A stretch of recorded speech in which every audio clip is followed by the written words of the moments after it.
दिल्ली स्फोटानंतर पुणे रेल्वे स्टेशनवर रात्रीपासूनच सुरक्षा वाढवली आहे। रेल्वे पोलीस त्याचबरोबर बॉम्ब शोधक पथकाकडून तपासणी केली जाते। शहरामध्ये ठिकठिकाणी पोलिसांकडून नाकाबंदी करण्यात आली आहे, तसंच महत्त्वाच्या ठिकाणांची पोलिसांकडून तपासणी केली जाते। पुणे रेल्वे स्टेशनवर सुरक्षा वाढवलेली आहे। रेल्वे पोलीस बॉम्ब शोधक पथक तपासणी करतात। शहरामध्ये अनेक ठिकाणी नाकाबंदी सुद्धा करण्यात आलेली आहे।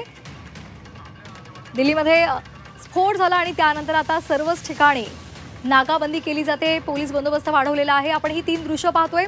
पुण्यामध्ये बॉम्ब शोधक पथक असेल, त्याचबरोबर श्वान पथक असेल, याच्या दृष्टीने तपासणी त्या माध्यमातून केली जाते। तर नागपूरमध्ये आपण पाहतोय, नागपूरमध्ये सुद्धा प्रशासकीय यंत्रणा आणि त्याचबरोबर पोलीस प्रशासन सज्ज झालेलं आहे। पोलीस बंदोबस्त वाढवण्यात आलेला आहे, नाकाबंदी केली जाते। तर छत्रपती संभाजीनगरमध्ये सुद्धा पोलीस बंदोबस्त वाढवण्यात आलेला आहे आणि सुरक्षेच्या दृष्टीने काळजी घेतली जाते।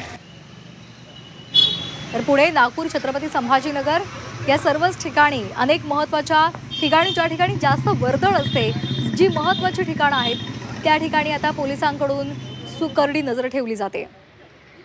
पुणे रेल्वे स्थानकावर पोलीस बंदोबस्त वाढवण्यात आलेला आहे आणि त्याचबरोबर प्रत्येक सामानाची, प्रत्येक व्यक्तीची कसून तपासणी केली जाते।